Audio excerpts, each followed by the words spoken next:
Cut the soaked wakame into bite-sized pieces. Cut the imitation crab and shred it. Heat sesame oil, add the wakame, crab, and corn, then stir-fry.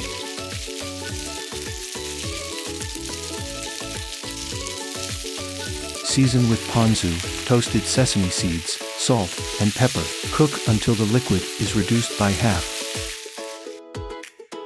Bring water to a boil, and cook the ramen noodles. Prepare the soup in a bowl. Add the cooked noodles. Top with the wakame stir-fry, and finish with bonito flakes. A comforting bowl filled with the deep, savory umami of the sea. You can buy a variety of Japanese ramen via Japan Mania.